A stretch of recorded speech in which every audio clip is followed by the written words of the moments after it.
Bonjour, c'est Ursule encore. On est le 6 février 2018. Je viens en ce jour sonner la trompette et puis nous rappeler que notre Seigneur Jésus-Christ est en route. Il arrive bientôt et j'aimerais vraiment nous encourager à nous préparer. Oui, on mène déjà une vie peut-être bien organisée et puis bon, souvent un tel message, ça peut venir déstabiliser tout ce qu'on est en train de faire. J'ai déjà entendu plusieurs personnes me dire que Ursule, ma vie est déstabilisée avec des messages comme ça. Mais gloire à Dieu, parce que si tu entends un message comme ça, te disant que Jésus-Christ arrive et que ta vie n'est pas déstabilisée, il y a un problème. Mais si ta vie est déstabilisée parce que tu entends la trompette, alors gloire à Dieu. Donc il est très important que tu puisses mettre ta vie en règle, que tu puisses vraiment te lever et aller voir ton Seigneur, lui demander qu'est-ce que tu peux faire le plus rapidement possible pour que au fait, tu ne manques pas à l'appel de ton Seigneur. Parce que Jésus a dit, il va venir comme un voleur. Il ne va pas avertir. Et il va ravir les siens. Ceux-là qui ont détesté la vie du monde et puis qui sont mis à part pour leur Seigneur parce qu'ils ont vraiment entendu la trompette, parce qu'ils ont eu connaissance qu'il est en train de venir. Nous sommes vraiment dans ce temps-là où notre Seigneur arrive. S'il vous plaît, choisissons Jésus et laissons de côté le monde afin de ne pas avoir honte quand il paraîtra.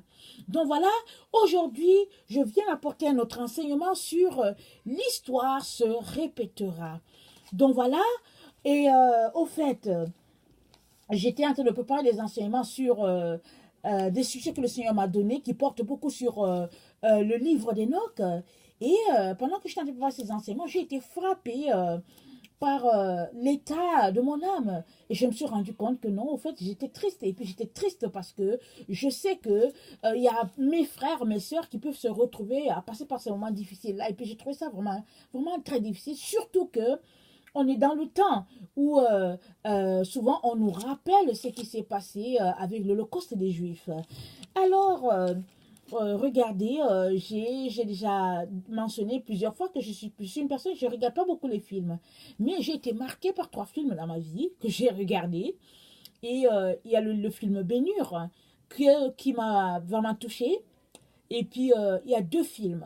Le film de la liste de Schindler. Et puis l'autre, c'est Corrie ten Boom, la sœur néerlandaise qui a logé plusieurs juifs dans sa maison avec ses parents. Ils ont été déportés dans les camps de concentration. Et son père est mort là-bas avec, je pense, certains membres de sa famille. Mais elle, par la grâce de Dieu, elle a survécu, elle a été libérée et elle est venue vivre en Californie aux États-Unis. Et puis c'est là de là qu'elle est partie pour rejoindre son Seigneur. Elle a quand même continué à faire de l'évangélisation. Et la liste de Schindler, c'est cet industriel allemand qui, au fait, voulait se faire de l'argent avec ce qui se passait avec les nazis. Et il a commencé à demander à ce qu'on lui livre des juifs pour qu'ils puissent travailler dans son usine. Et pendant qu'il était en train de faire ça, il s'est rendu compte un peu plus tard, il s'est rendu compte qu'au fait, en agissant ainsi, il sauvait ces juifs-là. Et il faisait beaucoup, il donnait des pots de vin aux nazis parce qu'il collaborait avec le régime, il leur donnait beaucoup de pots de vin et il leur disait envoyez-moi des juifs. Et donc c'est ça qui s'est passé et faisant cela, il a pu sauver 1200 juifs. Il a pu sauver 1200 juifs et à la fin de sa vie, il a eu vraiment beaucoup de peine parce qu'il s'est dit j'aurais pu sauver plus. Parce qu'au début, il a commencé, il était vraiment intéressé par ses intérêts, parce que vous savez que dans des situations comme ça, pendant que d'autres croupissent sous les difficultés, il y a d'autres qui deviennent riches. Alors il était assoiffé d'enrichissement, il voulait plus d'argent et Dieu l'a touché. Et finalement, il s'est rendu compte que non, c'était le moyen de sauver les Juifs. Et puis bon, il collaborait avec les gens du régime afin qu'on lui envoie ces gens-là. Et Dieu a agi. Et vraiment, il y a plusieurs Juifs qui ont été sauvés comme ça. Et bon, la famille de Corrie ten Boom, je ne sais pas combien de Juifs ils ont sauvés. Alors ça, j'étais encouragée à écouter ces 2 films-là, et puis aussi le film de Bénur, parce que on m'avait raconté, et puis la fin était quand même bien. Je trouvais que la fin était bien. Sinon, c'est des films qui sont difficiles à regarder. Parce que, quoique c'est du noir et blanc, on regarde, c'est du noir et blanc, on a l'impression que c'est l'Antiquité, on a l'impression que c'est lointain, mais je vous dis, ces choses-là vont arriver. C'est ça l'histoire. C'est parce qu'on vit comme si ces choses n'allaient plus jamais arriver. Alors, on regarde ces films-là, on se dit, mais terrible, comment ils ont pu faire des choses comme ça? Et quand on regarde nos politiciens, surtout dans ces périodes qui rappellent souvent les anniversaires de ce qui s'est passé, quand ils viennent, ils donnent des discours, ils disent toujours plus jamais. Donc, ils font leur comédie en disant plus jamais. Mais vous savez quoi? Ces mêmes politiciens-là, qui se mettent devant des foules pour dire que plus jamais l'humanité n'acceptera ça, ces mêmes politiciens, ils se joindront à l'antichrist et aux faux prophètes et ils vont massacrer et les chrétiens et les juifs et tous ceux-là qui refuseront de prendre le signe de la bête. Donc j'aimerais ça qu'on lise Daniel 7, du verset 25, s'il vous plaît. Ça dit ceci. Il prononcera des paroles contre le Très-Haut, il opprimera les saints du Très-Haut, et il espérera changer les temps et la loi, et les saints seront livrés entre ses mains pendant un temps, des temps et la moitié d'un temps. Puis viendra le jugement, et on lui ôtera sa domination qui sera détruite et anéantie pour jamais. Le règne, la domination et la grandeur de tous les royaumes qui sont sous les cieux seront donnés au peuple des saints du Très-Haut. Son règne est un règne éternel et tous les dominateurs le serviront et lui obéiront. Donc, on vient de lire ce que cet homme-là, l'Antichrist, va faire. Il va faire du mal aux saints. Les saints, il va massacrer les chrétiens, les juifs et toutes les personnes qui vont réaliser que oh, si on prend le signe de la bête, on sera la damnation éternelle, ils vont refuser, ils seront maltraités. Mais vous savez quoi? J'aimerais vous lire un peu les statistiques à propos de ce qui s'est passé avec la Shoah, avec le massacre des Juifs à la Deuxième Guerre mondiale. Ils disent qu'il y a eu environ 11 000 personnes qui ont été tuées. Et parmi les 11 millions, il y a eu environ 11 millions de personnes qui ont été tuées. Et parmi les 11 millions de personnes, il y avait à peu près 1,1 million qui étaient des enfants. Il y avait à peu près, dans tout ce groupe-là, il y avait environ 6 millions de juifs. Et puis les 5 millions, c'était les Polonais, les handicapés, les homosexuels, tous les gens, les indésirables, c'est les autres. Alors imaginez, à la Deuxième Guerre mondiale, il y a eu 11 millions de personnes qui sont mortes. Et ça, c'est les statistiques qui le disent. Je pense qu'il y a certainement trop. Il y a certainement beaucoup plus que ça, je veux dire. Parce que bon, il y a certaines personnes qui sont certainement mortes qu'on n'a pas forcément comptabilisées là. Ou bien, en tout cas, voilà. Mais regardez en notre temps. Les politiciens se retrouvent pour dire plus jamais. Quand on va regarder ces films-là, on regarde ça, on sort, on pleure. Je ne sais pas pour vous. Mais moi, quand j'ai regardé ces films-là, j'avais beaucoup d'émotions. Et tu t'arrêtes, tu te dis, mais pourquoi faire ça? Comment peut-on être rendu là en tant qu'humain? Mais vous savez quoi, mes chers frères, mes chères sœurs? C'est sur le point d'arriver. Ça va arriver bientôt. C'est parce que l'être humain ne s'arrête pas pour écouter ce que Dieu dit. Ce sont des choses qui vont arriver. J'aimerais qu'on lise Apocalypse 13, s'il vous plaît.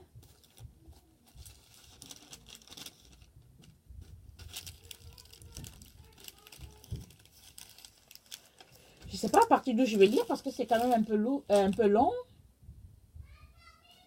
Ok. Je vais quand même lire de 1 jusqu'à 8. Puis je vis monter de la mer une bête qui avait 10 cornes et 7 têtes, et sur les cornes 10 diadèmes, et sur les têtes les noms des blasphèmes. La bête que je vis était semblable à un léopard, ses pieds étaient comme ceux d'un ours, et sa gueule comme une gueule de lion. Le dragon lui donna sa puissance, son trône et une grande autorité. Et je vis l'une de ses têtes comme blessée à mort. Mais sa blessure mortelle fut guérie. Remplie d'admiration, la terre entière suivit la bête, et ils adorèrent le dragon, parce qu'il avait donné l'autorité à la bête. Ils adorèrent la bête en disant qui est semblable à la bête et qui peut combattre contre elle. Et il lui fut donné une bouche qui proférait des paroles arrogantes et des blasphèmes. Il lui fut donné le pouvoir d'agir pendant 42 mois, et elle ouvrit sa bouche pour proférer des mensonges contre Dieu, pour blasphémer son nom, son tabernacle et ceux qui habitent dans le ciel. Il lui fut donné de faire la guerre aux saints et de les vaincre. Il lui fut donné autorité sur toute tribu, tout peuple, toute langue et toute nation. Et tous les habitants de la terre l'adoreront, ce dont le nom n'a pas été écrit dans le livre de vie de l'agneau et qui a été immolé dès la fondation du monde. Si quelqu'un a des oreilles, qu'il entende. Si quelqu'un est destiné à la captivité, il ira en captivité. Si quelqu'un tue par l'épée, il faut qu'il soit tué par l'épée. C'est ici la persévérance et la foi des saints. Mes frères, mes sœurs, je vous dis, on vient de le lire, c'est-à-dire on n'essaye pas d'imaginer. Mais ce que vous voulez, c'est la seule façon que le Seigneur m'a expliqué, que ça va nous donner une idée de ce qui va se passer, il faut qu'on imagine ce qui s'est passé avec les Juifs à la Deuxième Guerre mondiale, l'Holocauste. Et l'Holocauste, ce n'est qu'une infime partie de ce que les chrétiens vont subir bientôt, pendant les tribulations. Je ne suis pas là pour vous effrayer. Je ne suis pas là pour vous faire paniquer ou quoi. Non, la Bible le dit. Et ce qui est là, si vous êtes un peu comme moi, c'est que souvent on a lu l'Apocalypse et on a pensé que c'est pour un temps lointain. Mais on est en train de vivre l'Apocalypse. L'Apocalypse, c'est dans notre temps. Il y a déjà plusieurs choses d'Apocalypse qu'on a déjà vécues. Il y a d'autres qui ne sont pas encore arrivées, mais qui vont arriver sûrement. Parce que si Jésus a révélé cela à son serviteur, l'apôtre Jean, c'est parce qu'il veut qu'on soit avertis. Et là encore, il continue de nous avertir pour nous dire, attention mes enfants, vous êtes dans le temps. Mettez votre vie en règle. Sortez du monde et venez afin que vous ne puissiez pas vous retrouver pris à leur piège. Et j'aimerais qu'on lise Apocalypse 18, le verset 4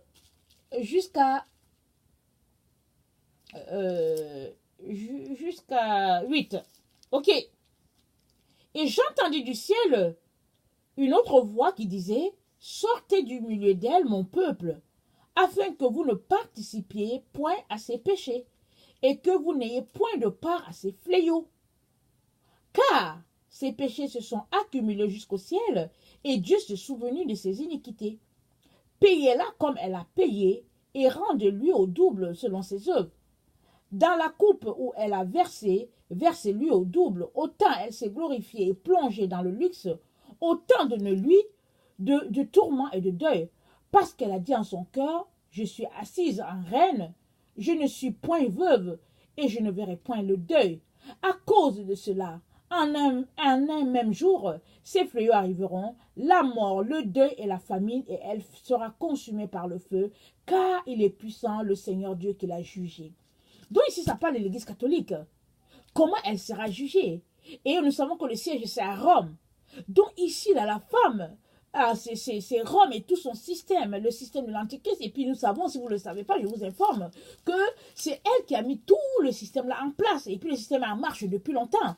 Et bientôt, le Seigneur va la juger. Mais il dit que tous ceux-là qui ne sortent pas d'elle, de son système, ils vont périr avec elle. C'est pourquoi il dit, sortez du milieu d'elle, mon peuple, afin que vous ne participez point à ses péchés. Et que vous n'ayez point de part à ses fléaux. Parce que si vous avez participé à ses péchés, vous allez aussi avoir part à ses fléaux. Et c'est quoi le péché de cette reine-là? C'est qu'elle s'est vautrée dans le monde. Elle a participé à toutes les choses du monde. Aujourd'hui, il y a beaucoup de chrétiens qui disent « Oh, sortons de Babylone et puis de son système ». Et ils continuent de fonctionner dans le système de Babylone. Ils continuent d'acheter, de vendre, de faire tout ce que les gens du monde font. Et puis, ils ne font que répéter « Oh, sortons de Babylone et de son système ». Non! Babylone, c'est toute une mentalité. C'est de toute façon, c'est la concession. Notre monde dans lequel notre monde a été fondé sur tout le système. Et Dieu te dit, sors de là.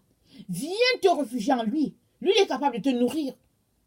Il est capable de prendre soin de toi. Sortons du matérialisme de toutes ces histoires-là. Et c'est le temps où nous devons fuir. Et nous devons venir au pied de notre Dieu, chercher le Seigneur et avoir cette relation-là d'intimité. Parce qu'il n'y a que ceux-là seuls qui ont une relation d'intimité avec le Seigneur qui vont échapper. Rappelons-nous encore les 10 vierges. Celles qui étaient intimes avec lui, elles sont entrées. Et les 5 autres, il a dit, retirez-vous, je ne vous connais pas. C'est choquant, hein? Je ne vous connais pas. Parce qu'elles n'étaient pas prêtes. Et sûrement, avec la tribulation, comme elles étaient saintes avec la tribulation, ça c'est le groupe qui va tenir ferme et qui va dire non, non, non. Moi, je veux aller à cet endroit-là. Je ne veux pas pour rien au monde. Si vous voulez me tuer, tuez-moi. Mais ce n'est pas ça que Jésus a prévu pour elles. Mais, il l'a mentionné, il a dit que leur problème c'était qu'elles étaient folles. Ne soyons pas fous, mes frères et sœurs. Ne soyons pas folles, mes sœurs. Soyons des vierges averties. Vraiment exerçons notre vie, nos voies à celle du Seigneur. Ce n'est que comme ça qu'on va se sauver de cette génération, de tout ce qui est sur le point d'arriver sur la terre. Écoutez, et puis ce qui est assez spécial, c'est que aujourd'hui, quand on regarde tout ce qui s'est passé avec la Shoah, on a l'impression que ça c'est lointain à nous. On a l'impression que c'est l'Antiquité, comme j'avais dit. Mais, regardez, si vous ne vous mettez pas du côté de Jésus, vous allez passer par là. Et un jour, quelqu'un s'assera là, et il vous regardera, il regardera votre corps, en train d'être brûlé, en train d'être exécuté comme, je ne sais pas, comme du bois. Et puis, si vous êtes par exemple un homme marié, vous allez tellement vous en vouloir, vous n'avez pas pris le temps de protéger votre femme et vos enfants, parce que vous allez voir vos enfants abusés devant vous. Si vous êtes une femme qui avait connu le Seigneur, ou bien qui était chrétienne, qui allait à l'église, mais qui n'a pas mis le paquet pour une sanctification, vous allez tellement vous en vouloir, parce que vous aurez pu faire mieux. C'est pourquoi je viens vous encourager pour vous dire, faisons mieux maintenant. Jésus a dit quoi? Recherchez la paix et la sanctification sans laquelle nul ne verra Dieu. Jésus a dit, soyez saints, parce que votre Père est saint. S'il vous plaît, mes chers frères et mes chères sœurs, je sais que c'est très difficile, ce que le Seigneur nous demande. Mais ce qui va se passer avec l'Antichrist et le faux prophète, c'est beaucoup plus difficile que de choisir soi-même de se sanctifier maintenant. Je viens donc nous encourager à nous dire que l'heure est grave, l'heure est très avancée, s'il vous plaît. Ne pensez pas que je viens vous fatiguer, mais c'est dans mon excès vraiment d'amour pour vous que je viens vous dire, ne permettez pas que cela arrive. Écoutez, moi j'ai des enfants, je suis mariée, j'ai des enfants, et souvent je m'assois et je m'imagine ce qui peut arriver. Alors je dis non Seigneur. Et quand j'imagine ce qui peut arriver, je dis non, je me mets à prier. Je me mets à chercher sa face. Et je prie et je prie. Parce que c'est des moments terribles chez vous, je vous dis. Il suffit de s'asseoir devant la télévision, de regarder un film qui nous rappelle ce que certaines personnes ont vécu. On regarde, on se dit non, c'est terrible. Alors aujourd'hui, si tu entends sa voix, dis la parole de Dieu, n'endurcis pas ton cœur. Alors c'est aujourd'hui que nous devons changer. Ce n'est pas demain. Parce que demain ne nous appartient pas. Aujourd'hui, l'instant présent nous appartient. Et décidons de faire quelque chose avec notre instant présent. Et si nous trouvons que c'est quelque chose de très lourd, allons voir Dieu, disons-lui que vraiment on veut bien mais on n'arrive pas, il va nous aider. Il va nous aider à faire un programme. Parce que, à quoi cela sert-il, comme a dit Jésus, à un homme de gagner le monde entier s'il perdait son âme? Il s'agit de nos âmes, mes frères et sœurs, il s'agit de nos âmes. Il ne s'agit pas d'avoir une grosse maison, de voyager, d'avoir la plus belle voiture, et puis de s'asseoir avec les amis, de raconter nos prouesses. Il ne s'agit pas de ça. Il s'agit de mettre sa vie en sécurité. Et le seul endroit où nos vies peuvent être sécures, c'est en Jésus, c'est caché en Jésus. Et regardez, si maintenant vous êtes une personne qui vous intéresse à la science, regardez un peu autour de vous. C'est le clonage un peu partout. Ils vont cloner tous les autres qui vont rester. Et puis si les gens refusent, mais ce serait des moments terribles. Essayez juste d'imaginer. S'il vous plaît, mettons notre vie en règle. Décidons aujourd'hui de changer les choses.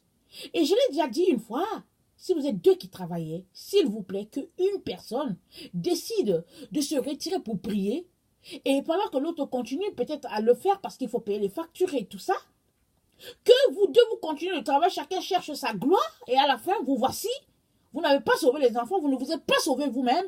Et puis, bon, voilà, ce sera le chaos. Parce que non seulement, pour nous qui connaissons le Seigneur, non seulement nous sommes appelés à prier pour nous-mêmes, pour les nôtres, mais aussi pour tous les gens que nous connaissons, nos voisins, nos amis, les cousins, les cousines, vous voyez, c'est très important. Parce que nous sommes appelés à être toujours à la brèche pour les gens, pour que, au fait, le Seigneur puisse sauver des personnes. Alors je tenais vraiment à venir encore nous sensibiliser à ça, en nous disant que l'histoire se répétera. Ne nous laissons pas tromper par le fait que les gens viennent se dire que bon, plus jamais, plus jamais. Non, non, non, l'histoire se répétera. Et je pense Salomon, il a dit, il n'y a rien de nouveau sous le soleil. Ce qui a été sera. Et que tout n'est que vanité et poursuite du vent. L'histoire se répétera, mes chers frères et chères sœurs. Et c'est pour bientôt. L'Antichrist, le faux prophète et leur papa, le diable, ils sont là, prêts à faire du mal aux enfants de Dieu. Pensez-y. Et ne dites pas que c'est pour vous effrayer. Mais c'est tout simplement, c'est pour vous réveiller. Réveillez-vous, s'il vous plaît. Parce que Jésus est à la porte. Donc voilà. Si toi, tu ne connais pas le Seigneur, j'aimerais te dire que Jésus est aussi mort pour toi. Alors, je t'encourage à venir devant lui pour lui demander si ce que tu entends, c'est vrai. Il va t'accueillir. Parce que ce n'est pas un homme pour mentir. Jésus, il est le Fils de Dieu. Il est Dieu lui-même. Il est descendu jusqu'à nous pour nous racheter et nous ramener à Dieu. Et il a les bras tendus parce qu'il veut faire de toi son enfant. Alors, ne te laisse pas voler le salut que Dieu a prévu pour toi. Par toutes sortes de religions, par toutes sortes de théories, par toutes sortes de fables qu'on t'aurait racontées. Jésus, c'est le seul chemin. Si tu viens à lui, il changera ta vie, il te donnera une espérance nouvelle. Donc voilà que le Seigneur nous fortifie, qu'il nous donne de nous accrocher, parce que c'est pour bientôt que nous allons le voir face à face. Soyez bénis. Merci.